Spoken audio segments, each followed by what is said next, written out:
Amoy kape at lumang alaala ang dinner, ngunit ang milyonaryo ay nakaramdam ng kakaibang kaba habang nakaupo sa harap ng kanyang tumatandang ina.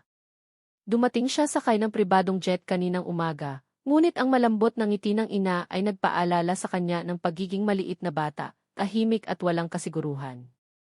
Mahigpit na hinawakan ng ina ang kanyang kamay, mas payat na ngayon ang mga daliri, ngunit ang mga mata nito ay may init na hindi kayang bilhin ng pera sa kanyang mundo. Bago pa siya makapagsalita, lumihis ang tingin ng ina at natigilan sa batang waitress na papalapit sa kanilang mesa dala ang tray. Nakaapron lang ang babae, mahinahon ang mga hakbang, ngunit may kung anong nagbago sa ekspresyon ng ina, mula sa kapayapaan tungo sa malalim na emosyon. Nanginig ang labi ng ina, mas mahigpit ang hawak sa kamay ng anak, para bang biglang bumalik ang alon ng nakaraan sa kanyang dibdib. Lumingon ang milyonaryo, naguguluhan, iniisip kung bakit isang estranghero sa dinner ang nagdulot ng ganoong reaksyon sa puso ng kanyang ina. Maingat na inilapag ng waitress ang kape, mabait ang mga mata, walang kamalay-malay na ang tahimik na sandaling iyon ay magbabago ng tatlong buhay. Dahan-dahang tumayo ang ina, binaliwala ang mahihinang tuhod, nanginginig ang boses ng tumingin sa nagulat na mukha ng waitress. Anak, bulong niya, may luha na sa mga mata. Ito ang dalagang nag-alaga sa akin nang wala nang may oras.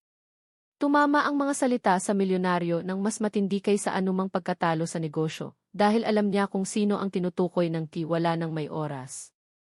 Sa unang pagkakataon sa maraming taon, nakaramdam siya ng liit habang tahimik na umakyat ang guilt, mas mataas kaysa lahat ng kanyang tagumpay. Hinawakan ng ina ang kamay ng waitress, puno ng pasasalamat mula sa mga gabing tahimik at puno ng sakit.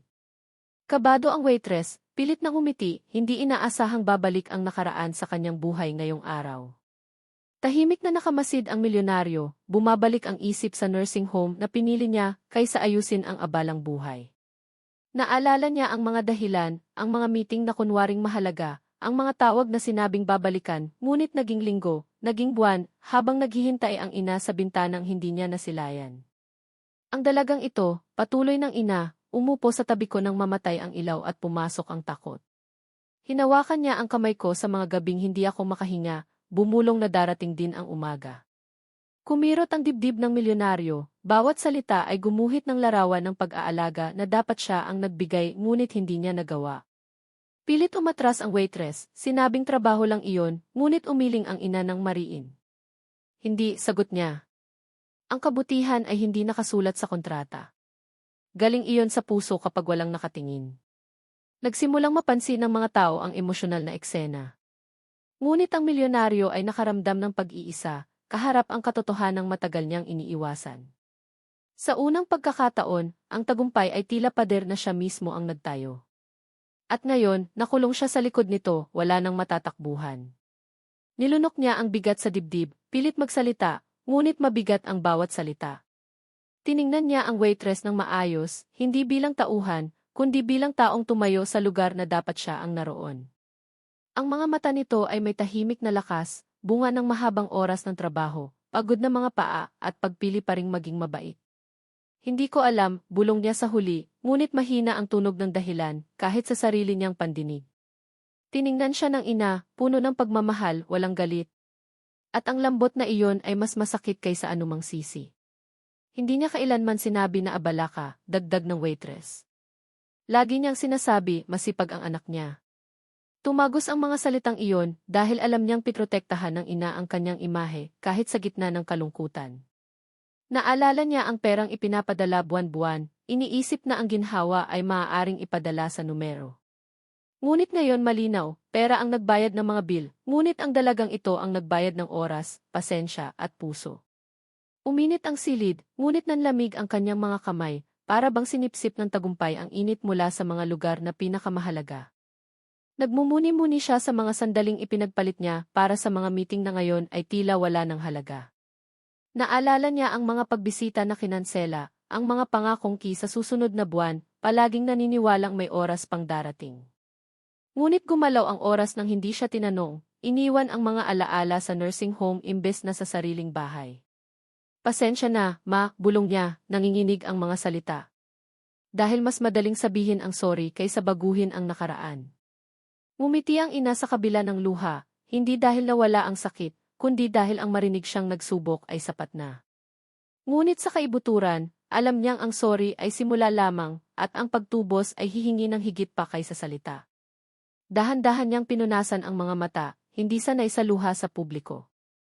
Ngunit ang ganitong sakit ay tumangging manatiling nakatago ngayon. Humarap siya sa waitress, mas banayad na ang boses, may respeto na hindi itinuro ng mga taon ng tagumpay.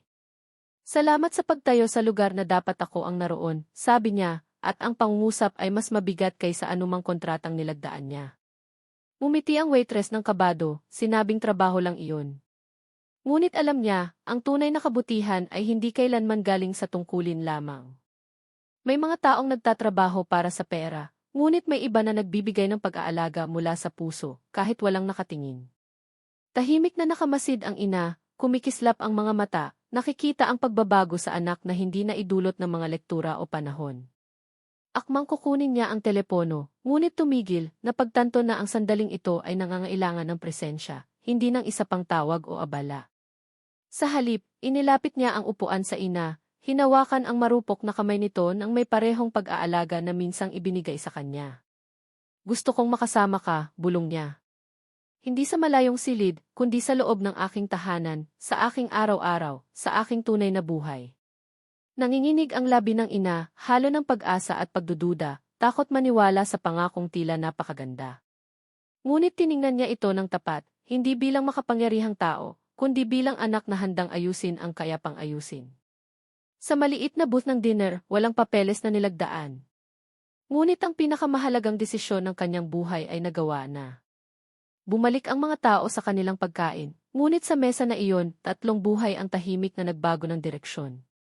Tinanong ng milyonaryo ang waitress tungkol sa kanyang buhay, nalaman niyang nagtatrabaho ito ng doubling shift para suportahan ang amang maisakit sa bahay.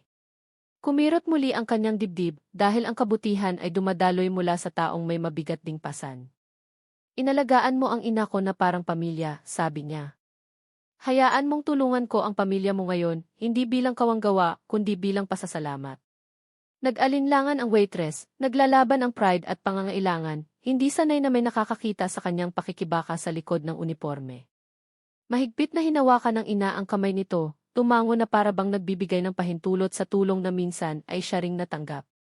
Ang sandaling iyon ay tila pagsasara ng bilog, kung saan ang pag-aalaga na ibinigay ng tahimik ay bumalik sa paraang hindi nila inaasahan. Nangako ang milyonaryo, hindi malakas, hindi para sa pansin, kundi sa kalmadong tinig ng taong natuto na. Mula sa araw na iyon, araw-araw niyang binisita ang ina, hindi dala ang mga regalo, kundi oras, mga kwento, at simpleng sandali sa mesa. Sumunod pa rin ang tagumpay, ngunit ngayon ay nasa likod ng pamilya, hindi na nauna, hindi na lumalayo. Naging bahagi rin ng kanilang buhay ang waitress, patunay na ang mga estranghero ay maaaring maging biyaya kapag bukas ang puso. Natutunan ng milyonaryo na ang tunay na yaman ay hindi binibilang sa pera, kundi sa mga taong hindi sumusuko sa iyo. Lumipas ang mga buwan, at ang mansyon ng milyonaryo ay hindi na tila hotel, kundi tahanang puno ng tinig at sabayang pagkain. Ang silid ng ina ay inilagay malapit sa bintana ng hardin, kung saan dumarampi ang araw at napalitan ng halakhak ang dating katahimikan. Tuwing umaga, umuupo siya kasama ang ina bago pumasok sa trabaho, dahan-dahang umiinom ng tsaa, natututo ng mga kwento mula sa nakaraan na hindi niya alam.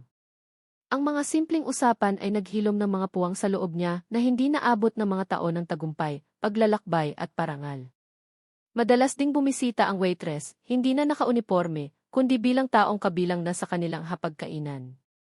Ang ama nito ay nakatanggap ng gamutan sa tulong niya.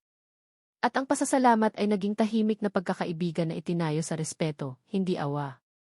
Napansin ng milyonaryo ang kakaiba, mas maliit na ang mga problema sa negosyo dahil tama na ang kanyang mga prioridad. Tumigil siyang habulin ang bawat deal, pinili imbes na protektahan ang mga gabi, kaarawan, at mga ordinaryong araw na tunay na mahalaga.